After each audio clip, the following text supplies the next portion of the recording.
अस्सलाम वालेकुम sir. Judicial commission ने रिसेंटली जजेस की अपॉइंटमेंट की है और सदर साहब उसको डिले कर रहे हैं, तो हमने इस पर केस फाइल किया है।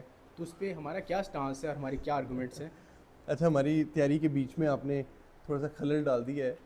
पिछले 3 से 4 दिनों से 2/8/2026 को हमने रिप्रेजेंटेशन फ़ाइल की प्रेसिडेंट ऑफ पाकिस्तान को। उन्होंने उस पर कोई किसी किस्म का जवाब नहीं दिया। फिर हमने लाहौर हाई कोर्ट में केस फाइल कर दिया, और इसमें ज़रूरत इसलिए है कि आप देखें कि तमाम all over Pakistan judicial commission एक ऐसी बॉडी है जिसमें एक जो है एक बड़ी बैलेंस स्ट्रेंथ है सरकार की भी, और हमारे ऑनरेबल जजेस साहिबान भी बैठते हैं।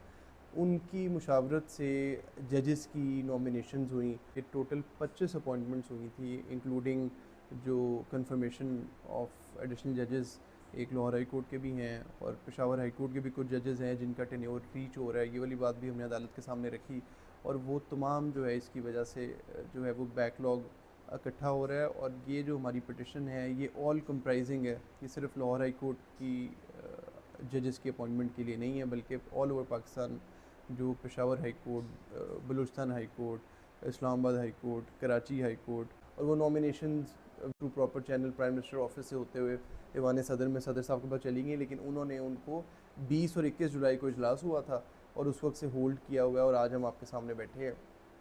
तो हमने जो है जब ये मामला मेरे पास आया, और हमारे जो क्लाइंट है उन्होंने आके ये बताया कि जी ये हम इसमें करते हैं, तो मैंने सबसे पहली बात ये की कि पहले इसमें हमें कानून देखना पड़ेगा कि कानून इसमें क्या प्रेसिडेंट को बाउंड करता है, या प्रेसिडेंट को एप्लीकेशन ऑफ माइंड का कहते हैं। तो मैं आपको बड़ा क्लियर बताता हूँ कि ये जो अभी ज़ेर समात केस है, मैं इसकी ज़्यादा डिटेल्स नहीं आपको दे सकता।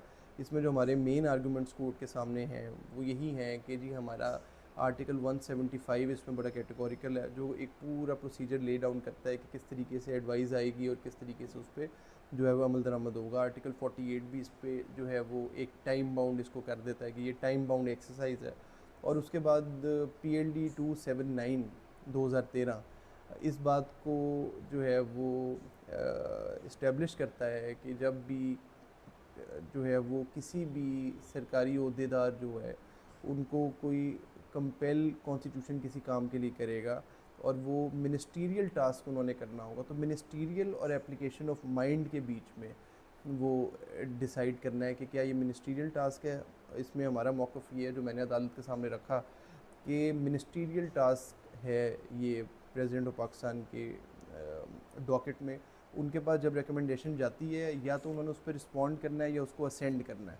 अभी तक उन्होंने असेंट नहीं दी, और वो उसको जो साइलेंट वीटो नहीं कर सकते, ये साइलेंट वीटो की फॉर्म में आता है। और इसमें एक मैंने आर्गूमेंट ये भी लिखा है कि silent veto is alien to the constitution of Pakistan, कि अगर एक इख्तियार है ही नहीं उनके पास, और वो उसको कहते हैं कि जी मेरे पास इम्यूनिटी है और शायद अदालत हमें नहीं पूछ सकती, ऐसा बिल्कुल नहीं है।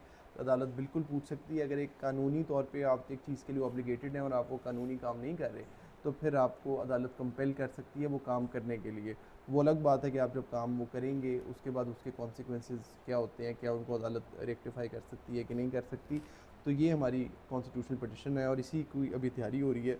इसमें कोई तकरीबन 10 एक जजमेंट्स हैं जो इसमें हमने मेंशन करनी है। आर्टिकल 175 मैंने आपको बताया बड़ा इंपॉर्टेंट है। उसके बाद 2013 SCMR 1062 भी इस पर जो है वो बड़ी कैटेगोरिकल है। टर्मिनल रोल जो होते हैं ना, टर्मिनल रोल्स आर मिनिस्टीरियल, ये ग्राउंड्स में ये चीज़ भी मैंने जो है वो डाली हुई है। और ये PLD 2013 सुप्रीम कोर्ट 279 जिसका मैंने आपको हवाला दिया, ये मिनिस्टीरियल टास्क को डिफ़ाइन करती है। और ये जो टास्क है अपॉइंटमेंट ऑफ जजेस का, और मैं आपको ये भी बताता चलूँ कि ये भी बड़ा इंपॉर्टेंट है और बड़ा अलार्मिंग सिचुएशन है कि हमारे हाई कोर्ट में, मैं लाहौर हाई कोर्ट की अगर बात करूँ तो 60 जजेस की, 60 जजेस की सेंक्शन स्ट्रेंथ है, लेकिन जो वर्किंग जजेस हमारे पास सिटिंग हैं वो 40 हैं। तो 20 जजेस का ये बैक लॉग है, और उसके बाद 10 की अपॉइंटमेंट्स अभी अवेटेड हैं। और उसके बावजूद आपको बताएं कि 55,000 केसेस, 55,000 से ज़्यादा केसेस जो हैं वो जो है वो ज़ेर इल्तवा हैं, जो डिसाइड होने। सिर्फ लाहौर हाई कोर्ट की अगर बात करूँ, पेशावर हाई कोर्ट का भी हमने साथ डाटा अटैच किया हुआ है। 17,187 केसेस जो है वो इस्लामाबाद हाई कोर्ट के सामने है, और जो बलूचिस्तान हाई कोर्ट है उसके सामने 6,385 जो है वो केसेस पेंडिंग है। तो ये बड़ा इंपॉर्टेंट है कि हमने आर्टिकल 37D के तहत इनएक्सपेंसिव जस्टिस देना है, और वो जस्टिस तभी होगा अगर इस तरह की जो है वो irresponsible activities president of Pakistan की तरफ से कह लें या सरकार की तरफ से अगर नहीं होंगी अपनी पॉलिटिकल पॉइंट स्कोरिंग के लिए। इसको हमारे ऑनरेबल और ये जो सीक्रेट ट्रस्ट की हाईएस्ट कॉन्स्टिट्यूशनल ऑफिसेज होते हैं जजेस के, उसके लिए तो बिल्कुल भी ये मुनासिब नहीं है। लेट्स सी इसमें क्या होता है। जो आर्गूमेंट अदालत के सामने रखे हैं मैंने आपको वो बताए हैं, और इसमें मज़ीद जो भी प्रोसीडिंग्स होती हैं मुझे पूरी उम्मीद है कि इसमें with in few days appointments हम इंश्योर कर लेंगे। और बेंच इज़ वेरी ग्रेशियस और high court will be fully supportive, और ये बिल्कुल एक कॉन्स्टिट्यूशनल स्टांस है, और इसमें बार और बेंच और हमारे तमाम स्टेक होल्डर्स इस बात में मुतफिक भी हैं, और इंशाल्लाह हम प्रोग्रेस की तरफ भी जा रहे हैं। Thank you.